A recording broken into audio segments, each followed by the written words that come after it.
Hello friends, welcome to suggestive education. Suggestive এডুকেশনে সকলকে স্বাগত জানাই। এসএসসি জিডি যে ম্যাথ পিওকে আমরা প্র্যাকটিস করছিলাম, তো আজকে আমাদের হবে 30 এপ্রিল 2026 শিফট 2। তো আজকের প্রথম কোশ্চেন দেখো, সরল। তো আমরা প্রথমে কি করব, 45 আর 19 যোগ করব। 45 আর 19 যদি আমরা যোগ করি, 45 আর 20 যদি যোগ করি তো 65 মানে 64। 64 মাইনাস 37 যোগ 26 দিয়ে 52 মাইনাস 13। 52 থেকে 13 যদি বাদ দিই তাহলে 39। আর 64 থেকে 37 যদি বাদ দিই, 14 থেকে 7 বাদ 7, 5 থেকে 3 বাদ 2, 27। এ দুটো যোগ করে নাও। 7 আর 9 হচ্ছে 16, 3 2 5 একে 6, 66 হচ্ছে অ্যান্সার, অপশন এ। তারপরে দেখো, এটাও আবার সরল রয়েছে, তো একদিক থেকে আমরা লিখে দেবো। ঠিক আছে, কী আছে, 94 বিয়োগ 38 যোগ 28 যোগ, এটা ভাগ করে নিতে হবে। তো 11, 33কে 3 দিয়ে ভাগ করলে 11 যোগ 21 বিয়োগ 18, এটা গুণ হবে তো 18। ঠিক আছে, আচ্ছা 94 থেকে 38 যদি আমরা বাদ দিই, 14 থেকে 8 বাদ 6, আর 8 থেকে 3 বাদ 5, 56 যোগ 28 যোগ 11 যোগ 21 থেকে 18 বাদ দিলে 3।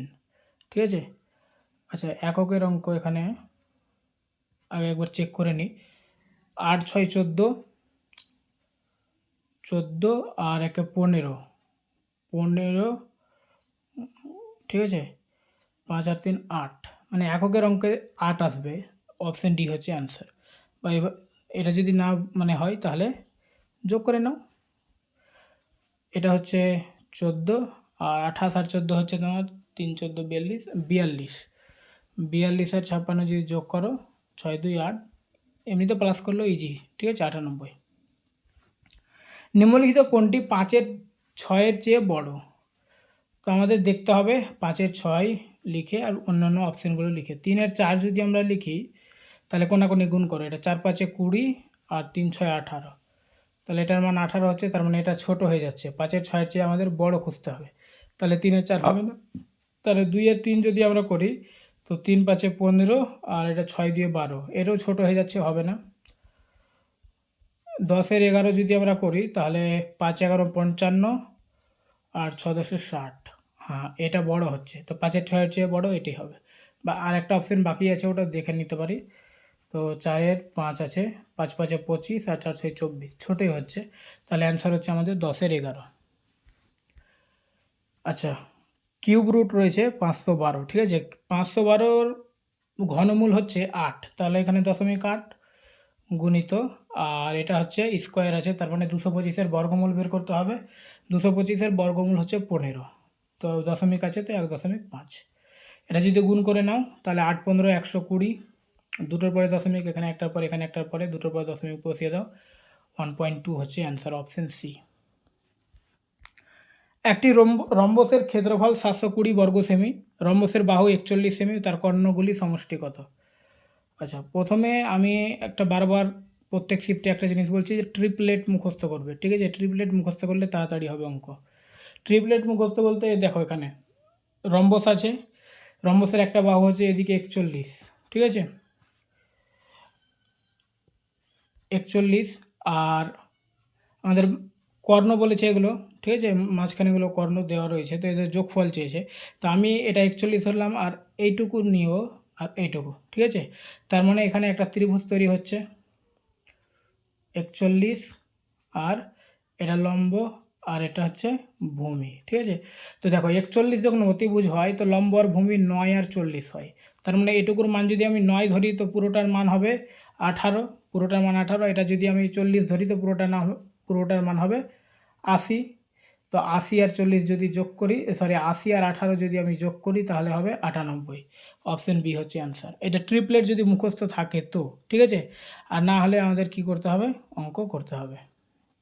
আচ্ছা দেখো, আমরা অঙ্কটাও করি। রম্বসের ক্ষেত্রফল সূত্র কি, হাফ ইন্টু, আচ্ছা এটা পুরোটা কর্ণ, ঠিক আছে, এই পুরোটা হচ্ছে কর্ণ, আমি একটা ধরলাম এ আর একটা ধরলাম বি, ঠিক আছে। তো D1 D2 কর্ণ ধরি, তো এখানে এ বি ধরি, D1 D2 লিখতে একটু অসুবিধা হয়, তো একটা এ আর একটা হচ্ছে বি, হাফ ইন্টু দুটি কর্ণ গুণফল সমান হচ্ছে 720। তাহলে এ ইন্টু বি মানে এ বি সমান কত হবে, তাহলে 2 এদিকে গুণ হয়ে যাবে, 72 2 144 মানে 1440, ঠিক আছে। এবারে দেখো এখানে আমি যদি এটা লম্ব ধরি আর এটা ভূমি ধরি, তো এদিকে দেখো আমি এখানে পুরোটা এ ধরেছি, তো এই অর্ধেক তাহলে a/2 হবে, ঠিক আছে। পুরোটা যখন এ ধরেছি তাহলে অর্ধেক মানে এটুকু a/2 আর এটুকু হচ্ছে b/2, ঠিক আছে। এবার এখানে দেখো এই ত্রিভুজে আমরা এটুকুই ধরেছি, এটা a/2 লম্ব ধরে নিলাম a/2 আর এটা হয়ে গেল b/2, মানে নিচের টাকা a/2 উপরের টাকা b/2, যেটা ধরতে পারো। তো এটাকে আমরা লিখতে কীভাবে পারি আমরা, আচ্ছা আমি এটা মুছছি, ঠিক আছে, মুছে দিলে আমরা নাহলে ক্যালকুলেশন করা অসুবিধা হবে। আমরা দুটো জিনিস পেলাম, a/2 আর b/2, ঠিক আছে, আর এখানে 1440 পেয়েছি। আচ্ছা ঠিক আছে, করার চেষ্টা করি। তো আমরা কি করব, ও অতিভুজ স্কোয়ার সমান a/2 স্কোয়ার মানে হচ্ছে a স্কোয়ার বাই 2 মানে 2 এর স্কোয়ার, তো 4 একবারে বসে দিলাম, ঠিক আছে, প্লাস বি এর স্কোয়ার আর নিচে 4, ঠিক আছে। ক্যালকুলেশন করি, নিচে 4 তো উপরে হচ্ছে a plus b, a square plus b square হবে a plus b, sorry a square plus b square হবে। এটা সূত্র কি হয়, এটা সূত্র হচ্ছে a plus b whole square minus 2ab, তো 2 আর এ বির মান এটা দেখো 1440, তো ডাইরেক্ট 1440 বসিলাম। একটু আমি স্কিপ করছি লাইনগুলো, নাহলে এখানে হবে না, ঠিক আছে। দেখো এটা প্লাস করলে a square plus b square আসছে, এটা সূত্র ডাইরেক্ট বসালাম, a plus b whole square minus 2 into a b হয়, তো এ বি হচ্ছে 1440 আমরা আগে থেকে পেয়েছি, তো এটা বসিয়ে দিলাম, ঠিক আছে। আর এখানে 41 স্কোয়ার, 41-এর স্কোয়ার হবে 41-এর স্কোয়ার যদি আমরা বার করি তো এটা 1681 হয়, 1681, 40-এর স্কোয়ার হচ্ছে 1600 মানে 1681 হবে 41, ঠিক আছে। এবারে দেখো এটা কোনাকুনি গুণ হয়ে যাবে আর এটুকু এটা থাকবে, ঠিক আছে। এবার এটুকু আমি অন্য জায়গায় লিখছি, ওকে। চলো এখানে আমি এবার এটাকে করি, কি পেয়েছিলাম 1681 পেয়েছিলাম 41-এর স্কোয়ার, আর কি পেয়েছিলাম এ প্লাস বি হোল স্কোয়ার, ঠিক আছে, মাইনাস 2ab-র মান কি পেয়েছিলাম, 2ab-র মান পেয়েছিলাম 1440, 2 গুণিত 1440, ঠিক আছে, আর নিচে হচ্ছে 4, এটুকু হয়েছিল তখন। এবার 4কে আমরা কোনাকুনি যদি গুণ করি তাহলে এখানে হবে 4 একে 4, 4 8 32, 4 16 64 আর 3 67, তাহলে আর এখানে a plus b whole square minus এটা হয়ে যাবে 2880, ঠিক আছে। এবারে দেখো এখানে মাইনাস আছে, এটা এবারে প্লাস হয়ে যাবে, 6724-এর সঙ্গে প্লাস হবে, তো একবারে প্লাস করে যদি বসিয়ে দিই 4 আর 8 2 10, 7 8 15 16 আর 6 2 8 1 9, 96 4, আর এখানে a plus b whole square, তার মানে এ প্লাস বি তাহলে কত হবে, এ প্লাস বি সমান হবে 96-এর বর্গমূল, যেহেতু এটা স্কোয়ার আছে তো এনে রুট করে দেবো, তো 96-এর বর্গমূল হবে 98, অপশন বি হচ্ছে অ্যান্সার, ঠিক আছে। আর এমনি যদি দেখো এখানে 4 আছে, তো 98-কে 98 দিয়ে যদি গুণ করো তাহলে 8 8 64 এককের রঙে 4 আসবে, তার মানে অপশন বি অ্যান্সার, ঠিক আছে। সবথেকে ভালো হবে ট্রিপলেট মুখস্থ করে নাও তাড়াতাড়ি করার জন্য, নাহলে কিন্তু এই অঙ্কতে অনেক টাইম নেবে। একটি সামন্ত্রিকের একটি কোণ 45 ডিগ্রি, তার সংলগ্ন কোণের মান কত, দেখো সামন্ত্রিক হচ্ছে এটা, 4টা কোণের যোগফল হয় 360 ডিগ্রি, ঠিক আছে। একটা কোণ আমি যদি ধরি এটা 45, তার মানে এটাও 45 হবে, কারণ বিপরীত কোণগুলো সমান হবে। তো এই দুটো 45 হয়ে গেল, তাহলে 90 আমরা 360 থেকে বাদ দিয়ে দিই দুটো কোণের মান, 45 45 90, তাহলে 270 হবে, তার মানে এই দুটো কোণের মান হচ্ছে 270। তো দুটো কোণের মান যদি 270 হয় তো একটা কোণের মান অবশ্যই হবে কত, 135, তার মানে এই সংলগ্ন কোণগুলো হবে 135 ডিগ্রি করে, ঠিক আছে। তাহলে এখানে সংলগ্ন চেয়েছে মানে এদিকে ধরো বা এদিকে যে কোনো একটা নিয়ে নাও, অপশন এ হচ্ছে অ্যান্সার। 0.75 এবং 25/30 এর লঘিষ্ঠ সাধারণ গুণিতক, আচ্ছা এখানে দশমিক দিয়ে আছে, এটা ভগ্নাংশ করে নাও, 75/100, দুটোর পরে দশমিক তাই 1 দিয়ে একটা শূন্য, সরি দুটো শূন্য, আর 25 আর 30, ভগ্নাংশ হয়ে গেল। এবার ভগ্নাংশের লসাগু কীভাবে করে, লসাগু চাইলে উপরেরগুলো লসাগু, নিচেরগুলো গসাগু। তো উপরেরটা লসাগু দেখো, 75 আর 25-এর লসাগু হবে 75, কারণ 75ই সংখ্যা, যেটা 75 আর 25 দিয়ে দুটো দিয়ে ভাগ যাবে। আর গসাগু মানে ছোট সংখ্যা খুঁজতে হবে আমাদের, যেটা দিয়ে দুটোকে ভাগ করা যাবে। তো এখানে 10 দিয়ে 100কেও ভাগ করা যাবে, 10 দিয়ে 30কেও ভাগ করা যাবে, তো 10 হবে। ঠিক আছে, এবার 75/10 হচ্ছে উত্তর, কিন্তু এখানে 75/10 অপশানে নেই, তাহলে এটাকে কেটে ছোট করো। 15 দিয়ে না, 5 দিয়ে যদি কাটো তো 5 15 75, 5 দিয়ে কাটলে 5 দিয়ে 10, তো 15/2 হচ্ছে অ্যান্সার, অপশন বি। দুটি সংখ্যার গরিষ্ঠ সাধারণ গুণনীয়ক হলো 12 এবং তাদের লঘিষ্ঠ সাধারণ গুণিতক হলো 180। সংখ্যা দুটি অনুপাত 5-3। দুটি সংখ্যার যোগফল কত? এগুলো বাদ দিয়ে দাও, অপশন টেস্ট করো। 5 আর 3 হচ্ছে 8, যোগফল চেয়েছে তো 8, অপশানে অবশ্যই 8-এর গুণিতক হবে। এদিকে দেখো 76, 114, 133, এগুলো 8 দিয়ে ভাগ যাবে না। ঠিক আছে, তো 96 হবে অ্যান্সার, 8 12 96 হয়। যদি এর a% 676 হয়, তাহলে এ স্কোয়ার সমান কত? দেখো এর a% মানে কি a/100 সমান হচ্ছে 676। ঠিক আছে, তাহলে এটা গুণ করে নাও, এ স্কোয়ার, এ গুণিত এ মানে a স্কোয়ার/100 সমান 676। তাহলে এ স্কোয়ার সমান 100টা এদিকে কোনাকুনি গুণ হয়ে যাবে, তাহলে 676 আর 2টা 0, 100 দিয়ে গুণ করলে 2টা 0, অপশন বি হচ্ছে অ্যান্সার। এ স্কোয়ারের মান চেয়েছে। যদি কোনো সংখ্যার 20% 80 হয়, তাহলে সেই সংখ্যার 160% কত? এখানে উল্টাপাল্টা দিমাগ না লাগে, একদম করে নাও ঐকিক নিয়মে। 20 সমান যদি 80 হয়, তো 160 সমান কত? ঠিক আছে, এদিকে 4 গুণ করলে হবে 80, এদিকে 4 গুণ করলে হবে 4 64, 640, অপশন বি হচ্ছে অ্যান্সার। একজন ব্যক্তি 30% লাভে একটি পণ্য বিক্রি করেন, ক্রয় মূল্য এবং বিক্রয় মূল্য উভয় 40% হ্রাস পেয়েছে, নতুন লাভের শতাংশ কত? আচ্ছা, 30% লাভে একটি পণ্য বিক্রি করেন, ঠিক আছে, 100 টাকার জিনিস ও 130 টাকায় বিক্রি করে, 30% লাভ নেই। এবার বলছে ক্রয় মূল্য আর বিক্রয় মূল্য উভয়ের দাম কমে গিয়েছে 40%, তার মানে 100 টাকার জিনিস যদি 40 টাকা কমে যায়, তাহলে 60 টাকা হয়ে যাবে। তো 130 টাকার জিনিস যদি 40% কমে যায়, তার মানে 60% থাকবে, তো 130-এর 60% বের করে নাও। দুভাবে করতে পারো, 130-এর 40% বের করো, বিয়োগ করে দাও, নাহলে ডাইরেক্ট 60% বের করো। 60% বের করাটাই সবথেকে সুবিধা হবে, 78। তার মানে আগে যা ছিল ওটা ভুলে যাও। এখন বলছে এখন কত লাভ হবে, এখন 60 টাকায় কিনবে, 78 টাকায় বিক্রি করবে, লাভ কত হবে? 18 টাকা। ঠিক আছে, তো 60 টাকার জিনিস 18 টাকা লাভ করছে, পার্সেন্টেজ চেয়েছে শতাংশ, তো 100 টাকার জিনিসে কত? তো 3 20-তে আর এটা 5 20-তে কাটলে, আর 3 6 18 সমান 5 6 30, অপশন এ হচ্ছে অ্যান্সার। 30টি পণ্যের ক্রয় মূল্য 260 টাকা, 40টি পণ্যের বিক্রয় মূল্য 260 টাকা, লাভ ক্ষতির শতাংশ কত? আচ্ছা, এখানে 260 টাকা জিনিসটা ভুলে যাও, একই জিনিস বলেছে, তো 260 টাকা কথাটা ভুলে যাও। ঠিক আছে, যে 30টি পণ্য যে টাকাটা কিনছে মানে 260 টাকায় কিনছে, আর 40টি পণ্য 260 টাকা মানে ওই টাকাতে বিক্রি করে দিচ্ছে। তার মানে 40টি পণ্য বিক্রয় করে ওর লাভ হচ্ছে 10টি। 10টি লাভ হচ্ছে না, 10টি সমান লাভ হচ্ছে, কারণ ওই 40টি বিক্রি করছে, কিন্তু তো কিনেছে ওই দামে মাত্র 30টি, তার 10টি লাভ, তো 100টিতে কত? 25, 4 25 100, তো অপশন বি হচ্ছে অ্যান্সার। এ বি এবং সি একা কাজ করলে যথাক্রমে 14 21 42 দিনে একটি কাজ সম্পন্ন করতে পারে, এ বি সি একসাথে কত দিনে একই কাজ সম্পন্ন করবে? দেখো এ 14, বি 21 আর সি 42, তিনটের লসাগু দেখো 42 হবে।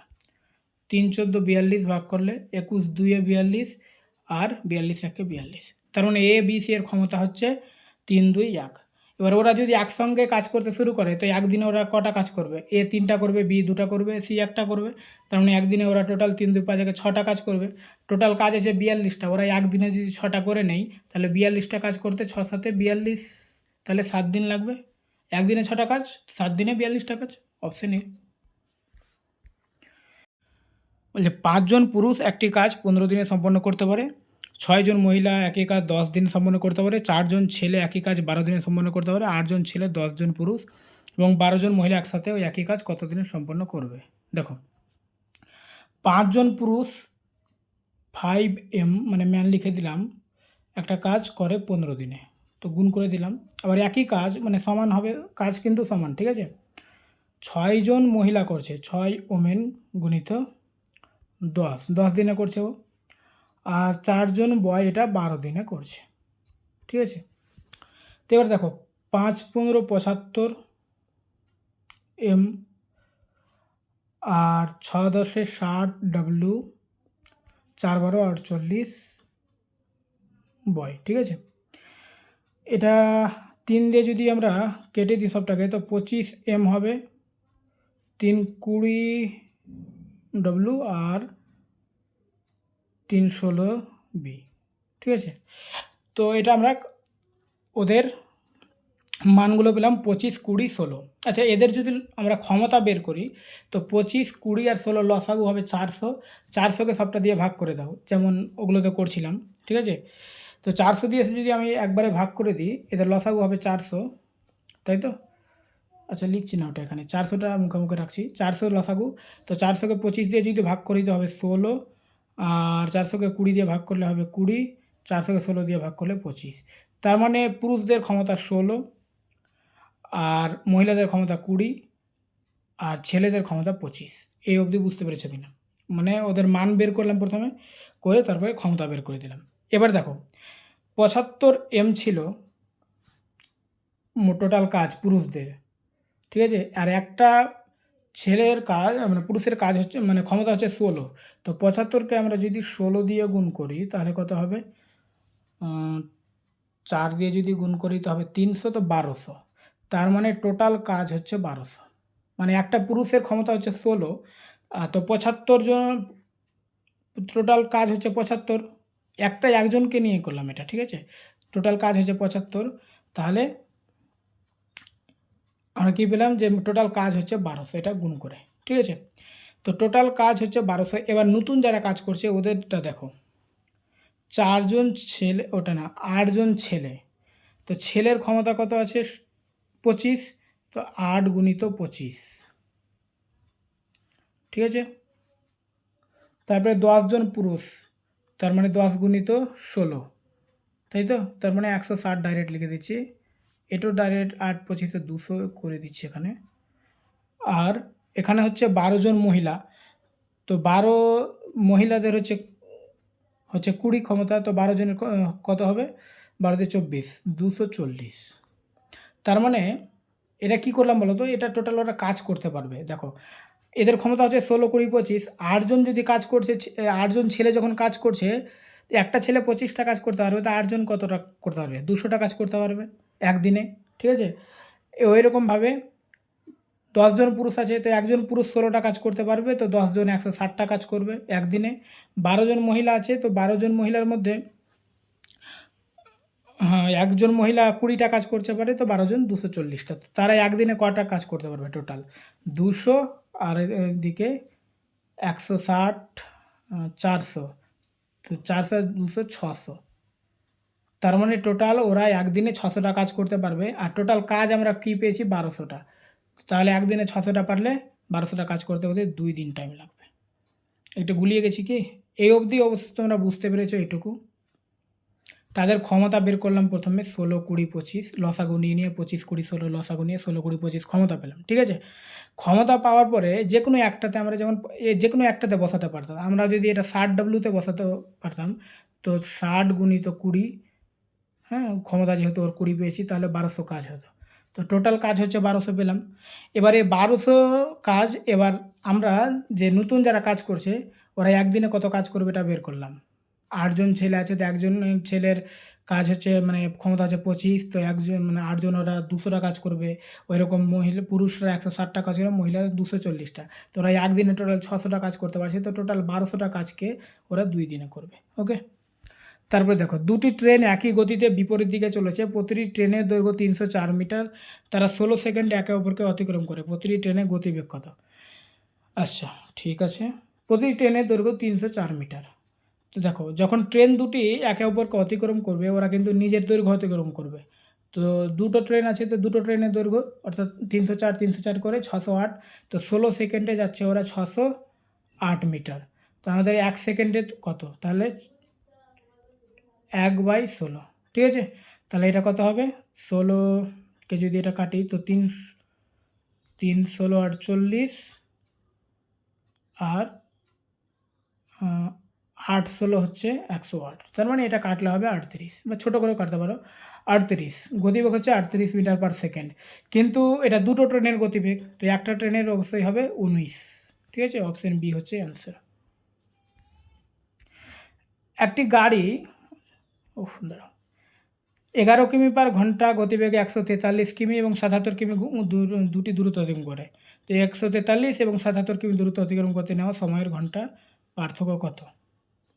তো দেখো 143 কিমি 1 ঘন্টায় যায় 11 কিমি, তো 143 কিমি যেতে ওর কত টাইম লাগবে? 143কে 11 দিয়ে ভাগ করে নাও, আর 77কেও 11 দিয়ে ভাগ করে নাও। ঠিক আছে, 1 ঘন্টা 11 কিমি যাচ্ছে, তো 77 কিমি যেতে কত টাইম লাগবে? তাহলে ভাগ করলে বেরিয়ে যাবে। তো 143কে যদি আমরা 11 দিয়ে করি, তো 3 11 1 11, 3 11 33, 13, আর এটা হবে 7 11, তাহলে এদের ডিফারেন্স 6। অপশন সি হচ্ছে অ্যান্সার। দুটি সংখ্যা এ এবং বি এর অনুপাত 5 4, হ্যাঁ 6 যোগ করা হয়, তাহলে এ ও বি অনুপাত 6 5। চূড়ান্ত মানের যোগফল কত? চূড়ান্ত মান মানে এটা 6 আর 5, এর যোগফল হচ্ছে 11, তাহলে এখানে 11 গুণিতক অ্যান্সার হবে, অপশন এ হচ্ছে অ্যান্সার। ঠিক আছে, একটি পণ্যের মুদ্রিত মূল্যের উপর 30% ছাড় দিয়ে সেটি 420 টাকায় বিক্রি করা হয়। মানে কি বলছে যে 100 টাকার জিনিস যদি 30% ছাড় দেয় তো 70 টাকায় বিক্রি করবে, কিন্তু এখানে বলছে 420 টাকায় বিক্রি করেছে, তাই তো? 70 টাকায় বিক্রি করবে 100 টাকার জিনিস, কিন্তু 420 টাকায় বিক্রি করেছে, তো 70-এর মান যদি 420 হয় তো 100-এর মান কত? এটা আমাদের বের করতে হবে, তাই তো? তাহলে 100 গুণিত 420/70, কাটলে গেলে এটা হবে 6, মানে 600। তাহলে এই জিনিসটার ধার্য মূল্য যেটা ছিল ওটা 600 টাকা, ঠিক আছে? এবার বিক্রি করছে 420 টাকায়। এবার এখানে বলছে যদি ছাড় না দেওয়া হতো তাহলে 50% লাভ হতো, পণ্যটির ক্রয় মূল্য কত? ধার্য মূল্য আমরা পেলাম 600 টাকা, তো ক্রয় মূল্য কত হবে যাতে 50% লাভ হয়? দেখো অপশন টেস্ট করো। 400 টাকা যদি আমরা ধরি, তো এর 50% মানে হচ্ছে 200 টাকা, ঠিক আছে? তো 400 টাকা ক্রয় মূল্য, 200 টাকা লাভ করবে, তো ধার্য মূল্য অবশ্যই 600 টাকা, অর্থাৎ 600 টাকায় অবশ্যই বিক্রি করবে, 600 যত বিক্রি, অপশন এ হচ্ছে অ্যান্সার। ঠিক আছে, একটি পণ্য 10% লাভে বিক্রি করা হয়, প্রদত্ত ছাড়ের মান বিক্রয় মূল্যের 3/11 সমান, পণ্যের ক্রয় মূল্য তার মুদ্রিত মূল্যের চেয়ে কত শতাংশ কম? বিক্রয় মূল্যের 3/11 মানে কি? বিক্রয় মূল্য যদি 11 টাকা হয় তো 3 টাকা ছাড় দিবে, তার মানে ধার্য মূল্য অর্থাৎ যেটা চিহ্নিত মূল্য লেখা রয়েছে সেটা হবে তাহলে 14 টাকা। 14 টাকা জিনিস লেখা রয়েছে, 3 টাকা ছাড় দিল, 11 টাকা বিক্রি করলো, কিন্তু এখানে বলছে 10% লাভে বিক্রি করছে, তার মানে 11 মানেই 10% লাভ, 11 টাকা বিক্রি করলে, তো ক্রয় মূল্য কত? দেখো 11 টাকা মানে হচ্ছে 110, 10% লাভ মানে 110, ঠিক আছে? তো ক্রয় মূল্য অর্থাৎ 100 মানে কত? অবশ্যই 10 হবে, বুঝতে পারছো না? দেখো 10% লাভ মানে 110 টাকার জিনিস বিক্রি করবে, তাই তো? তার ও কিন্তু এখানে বলছে 11 টাকা, তো 10%, আমি উল্টো পাল্টা বলছি তাই বুঝতে পারছি। 10% লাভ মানে 100 টাকার জিনিস 11 টাকায় বিক্রি করা, এই 110 টাকায় বিক্রি করা, কিন্তু 11 টাকায় বিক্রি করছে, তাহলে এখানে কত হবে? 100 টাকার মান কত হবে? তাহলে 10, তার মানে জিনিসটার দাম হচ্ছে 10 টাকা, ঠিক আছে? ক্রয় মূল্য হচ্ছে 10 টাকা, মুদ্রিত মূল্য হচ্ছে 14 টাকা, ছাড় হচ্ছে 3 টাকা, বিক্রয় মূল্য হচ্ছে 11 টাকা, ঠিক আছে? এটুকু আমরা পেয়ে গেছি। এখানে বলছে ক্রয় মূল্য মুদ্রিত মূল্যের চেয়ে কত শতাংশ কম, তাহলে মুদ্রিত মূল্য হচ্ছে 14 টাকা, ক্রয় মূল্যটা কত কম? 10 টাকা, মানে 4 টাকা কম, তাহলে 100-তে কত, অর্থাৎ শতাংশতে কত? এটা যদি কাটি তো 2 এর 7, তার মানে 200-কে আমরা যদি 7 দিয়ে ভাগ করি তাহলে 7 2 14, মানে 2 হবে, অপশন এ 28, ঠিক আছে? প্রথমে 2 আসতে মানে ওটি হবে। আচ্ছা 12 20 28 এবং 44 প্রতি সংখ্যার সাথে কোন সংখ্যা যোগ করলে প্রাপ্ত সংখ্যাগুলি সমানুপাতিক হবে? দেখো সমানুপাতিক জিনিসটা হচ্ছে যে 12/20 আমরা লিখব আর 28/44 লিখব, ঠিক আছে? 12/20 সমান 28/44। এবার প্রত্যেকটা সংখ্যার সঙ্গে কত যোগ করলে সমানুপাতিক, মানে এখানে যে মানটা বের হবে এখানে সেখানে সেই মানটাই বের হবে, তাহলে সমানুপাতিক হয়, সমান হবে। তো কোন সংখ্যাটা যোগ করব? অপশন চেক করে করি। 5 যদি যোগ করি তো কত হবে? এখানে 12 আর 5 এ 17, এটা হয়ে যাবে 25, আর এটা হয়ে যাবে 28 আর 5 এ 33, আর এটা হচ্ছে 49। মান কি একই আসছে? কাটাকাটি যাচ্ছে না, তোর মান কি একই আসবে? বাদ দাও এটা, অপশন এ হবে না।